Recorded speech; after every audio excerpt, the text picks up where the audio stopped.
주님께서 여러분과 함께 또한 사제의 영과 함께 루카가 전한 거룩한 복음입니다. 주님 영광 받으소서. 9장 51절에서 62절까지의 말씀입니다. 하늘에 올라가실 때가 찾아 예수님께서는 예루살렘으로 가시려고 마음을 굳히셨다. 그래서 당신의 앞서 심부름꾼들을 보내셨다. 그들은 예수님을 모실 준비를 하려고 길을 떠나 사마리아인들의 한 마을로 들어갔다.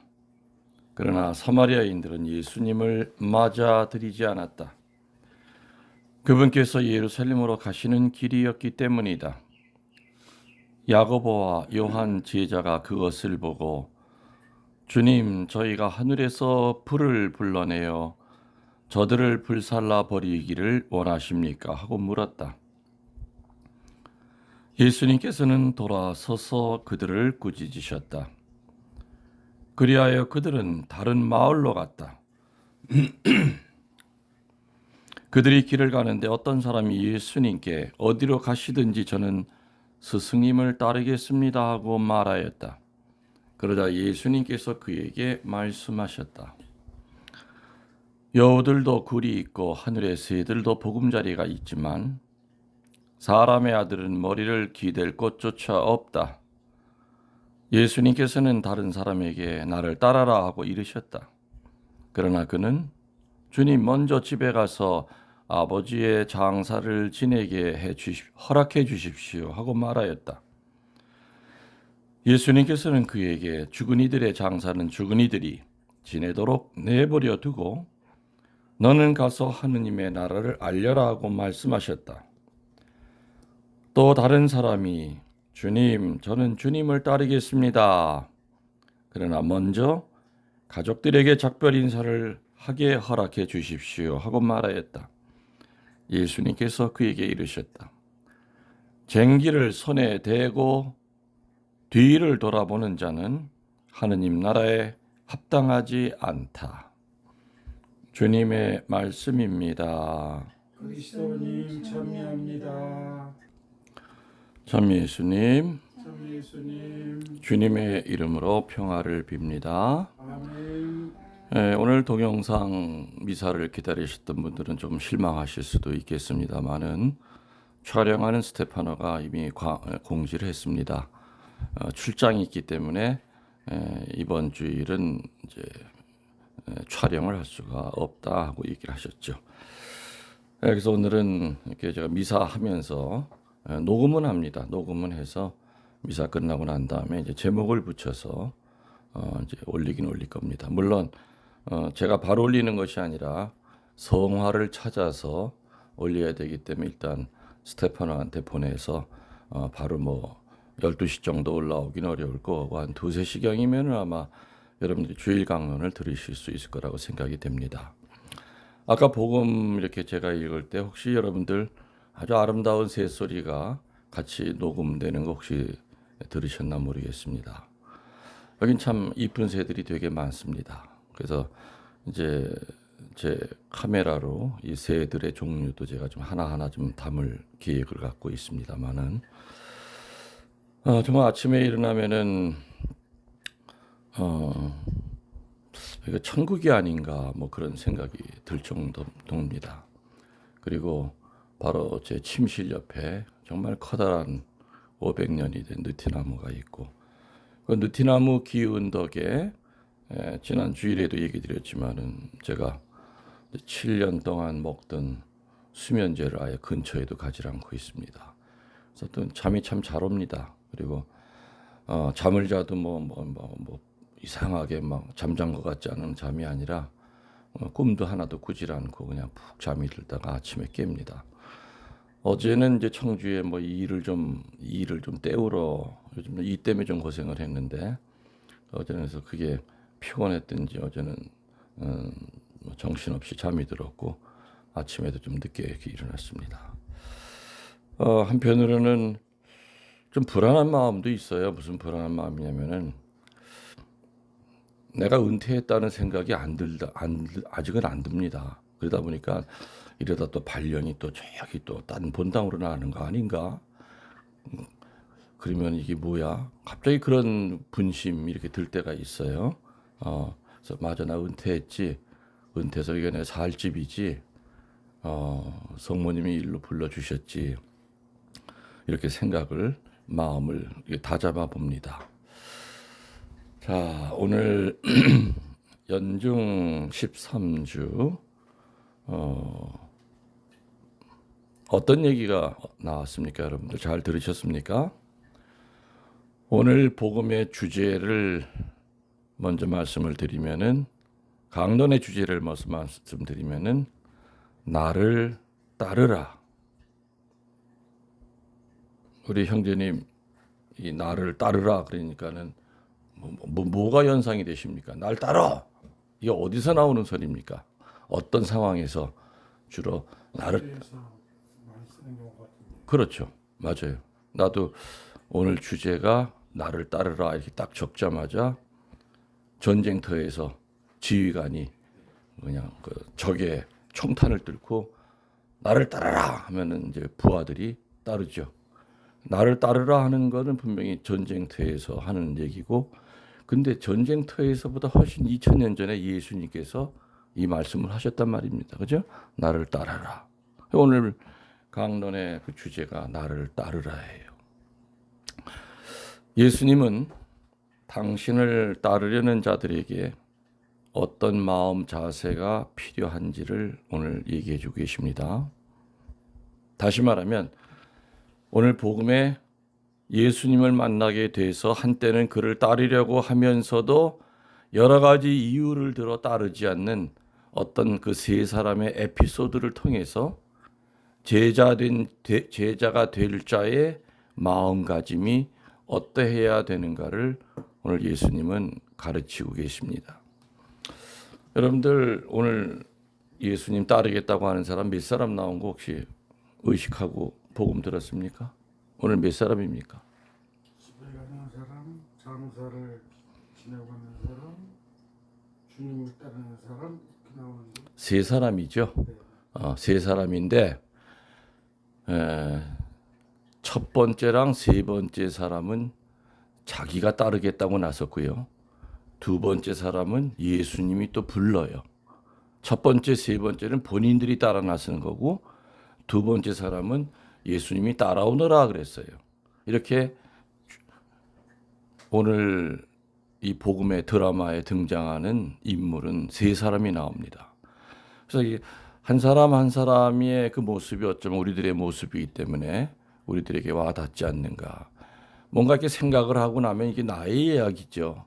2000년 전에 그 아무개의 이야기가 아니라, 근데 우리들은 복음을 읽고 들을 때 그냥 건성으로 듣고 건성으로 읽다 보니까는 2000년 전에 그런 사람이 있었네. 아이고 왜 그렇지?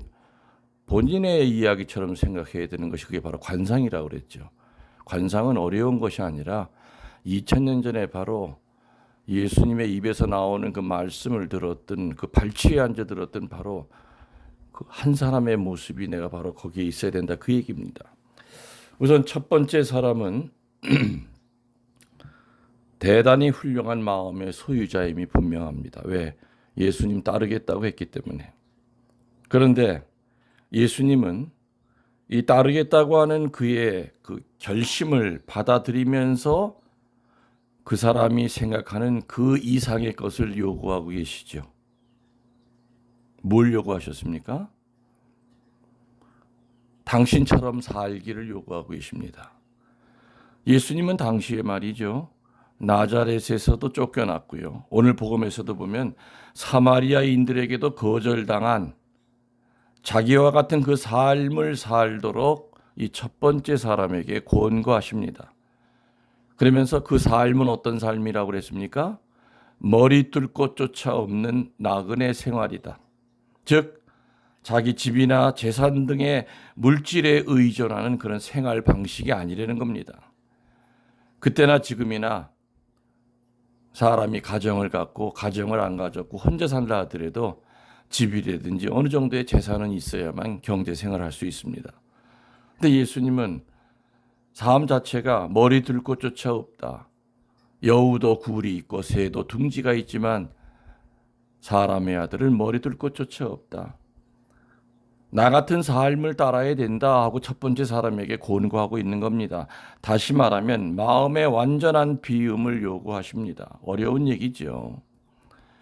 그래서 예수님을 따르기 위해서 필요하다면 모든 것을 포기하고 언제 어디로 가든지 갈 수 있는 그 마음의 자유가 있어야 된다는 얘기입니다.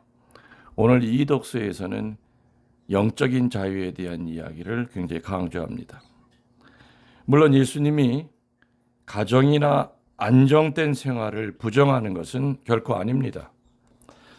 예수님이 일상적인 그런 그 가정, 안정된 생활을 결코 멀리하거나 터부시하는 것은 결코 아닙니다. 그렇지만은 우리의 그 인생이 나그네임을 잊어버리고 모든 소유물, 집이나 재산, 토지 등에 집착함으로써 예수님을 따르려는 그 마음의 속박을 당한다면 예수님을 따를 자격이 없다고 오늘 예수님은 첫 번째 사람에게 얘기하고 계십니다. 그렇지만 이 첫 번째 사람이 예수님의 이 말씀을 이해하고 즉시 예수님을 따랐는지는 알 길이 없습니다. 더 이상 나오질 않습니다. 따랐다 안 따랐다는 얘기가. 두 번째 사람은 뭐라고 그랬습니까? 두 번째 사람은 예수님이 먼저 그를 부르셨다고 그랬습니다. 부르심을 받았다고 그랬습니다. 여러분들 이렇게 예수님께 부르심을 받은 건 은총입니까? 아닙니까? 은총이지. 크나큰 은총이죠. 크나큰 은총입니다.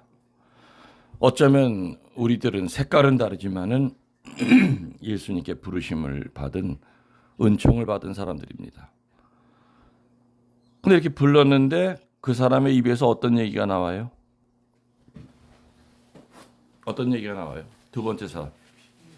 응? 그래서 어떤 핑계를 댑니까?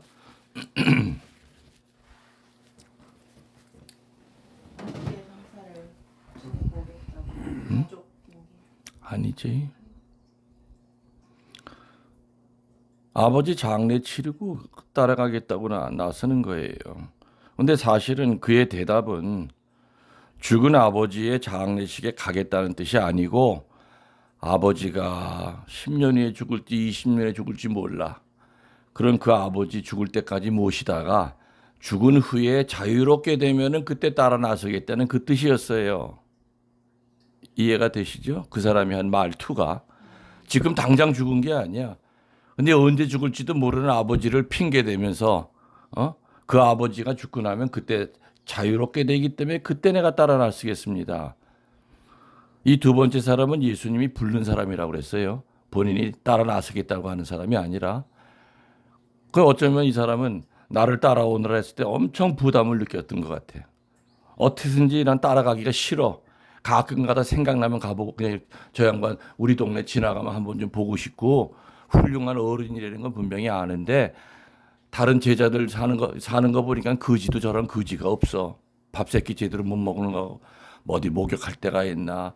예수님 몰골도 보니까 뭐 뻔하죠. 뭐 쓰레빠는 다 그냥 밑바닥에다 달았을 거고 옷도 누덕누덕 겨 입었을 거고 잠자리도 없다 보니까 나무 밑에서 그냥 새똥 맞아가면서 자는 저런 삶을 살기 싫었기 때문에 자기 깐에는 이제 꾀를 내서 핑계를 댄 게 누구를 걸고 넘어졌다고요? 죽지도 않은 아버지를 끌고 넘어가서 아버지 죽으면 그때 따라 나서겠다. 이에 대하여 예수님은 아주 간단하게 얘기했죠. 뭐라고 얘기하셨어요? 죽은 자의 장례는 어떡하라고요? 죽은 자한테 맡겨라. 물론 예수님은 죽은 자를 정중하게 장사 지낸다는 이 엄숙한 것까지 하지 말라는 뜻은 아니었습니다. 근데 예수님은 척하고 알아봤어요. 지금 아버지가 죽은 것도 아니야. 근데 따라오라니까 핑계를 대면서 안 따라와. 아버지를 핑계를 대고. 혹시 이 강론 듣고 계신 여러분들 이렇게 핑계대고 안 따라 나선 적 솔직히 많으시지요? 예수님의 말씀이 어떤 때는 신부님의 입을 통해서, 어떤 때는 내 양심을 통해서, 어떤 때는 성경을 읽다가 그래 바로 지금 이 순간 내가 뭔가를 해야 될 상황이야. 그런데도 불구하고 실제로 행동으로 옮기려고 하니까 두렵고 무섭거든. 그래서 안 따라 나서는 경우가 많이 있었을 겁니다. 이 두 번째 사람에게 예수님은 어떤 권고를 하십니까? 어떤 일이든 결정적인 순간이 있다는 얘기입니다. 이 결정적인 순간을 놓쳐버리면 그 다음에는 후회밖에 안 남는다는 그 얘기입니다. 즉 예수님을 따르기 위한 중요한 순간을 잃어버리지 마라. 내 할 일을 다 마치고 그리고 따르겠다고 하는 그 태도로는 그 기회를 잃어버리고 만다. 이렇게 권고하십니다. 오늘 복음에서 나오는 죽은 자라고 하는 것은 영적으로 죽은 자를 뜻합니다. 우리들도 지금 예수님의 소명을 받는다면 무조건적으로 지금 가야 합니다. 저는 주교님의 입을 통해서 한평생 주교님의 입에서 나오는 그 말씀이 바로 하느님의 말씀이라고 믿었고, 그래서 지옥 끝까지 가라고 하는 순명도 저는 지키면서 살았습니다. 지금 뒤돌아보니 고비고비 어려운 곳으로 가라고 했을 때 왜 하필 접니까? 제가 그렇게 만만해 보입니까? 다른 신부들도 많지 않습니까? 하고 순명치 않았다 그런다면은 지금 제 마음이 편했을까요? 은퇴한 후에도 결코 편하지 않았을 겁니다. 어찌 보면은 아무것도 없는 계란으로 바위치기 같은 그런 곳에 갔어도 순명을 하다 보니까 가거라 했을 때 가다 보니까 지금 결과는 상상도 할 수 없는 그 기적이 일어나는 것이 아니겠는가. 나중에 가겠다고 하는 것은 제자로서의 합당한 대답이 결코 아닙니다. 그건 뭡니까? 주님보다 다른 것을 더 사랑하고 있다, 그 뜻입니다. 자, 이제 세 번째 사람. 세 번째 사람의 태도는 뭡니까? 이 사람도 역시 예수님이 따라오라고 그런 것이 아니라 본인이 따라 나서겠다고 나선 사람이에요. 근데 따라가기는 따라가는데 뭐부터 해결하고요? 뭐부터 해결한다고 그랬습니까? 가족의 문제를 해결하고, 도대체 가족에 어떤 문제가 있는지 잘 모르겠어요. 홀로 계신 노모가 계신지 아니면 뭐 농사를 짓다 와가지고 아무튼 그 가족 생계를 위해서 올 추수까지는 내가 가족의 일을 봐야 되는지 어떤 문제인지는 모르지만 이 사람은 가족 핑계를 댑니다. 가족 문제 해결하고 주님을 따르겠다고 하는 그 생각을 전합니다. 이런 그에게 예수님은 무조건 승복할 것을 요구하십니다. 이 사람과 이 세 번째 사람과 예수님의 그 대화는 마치 오늘 일독서에 나오는, 일독서 누가 읽으셨지? 일독서에 어떤 얘기가 나오는지 혹시 아십니까? 두 사람의 얘기가 나오죠. 엘리야와 엘리사.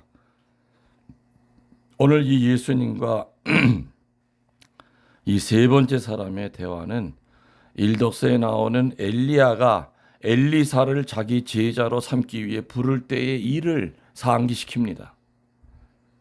그렇지만 신약 시대의 하느님의 아들 예수님의 제자가 될 자와는 그 이상의 것을 예수님은 요구하십니다.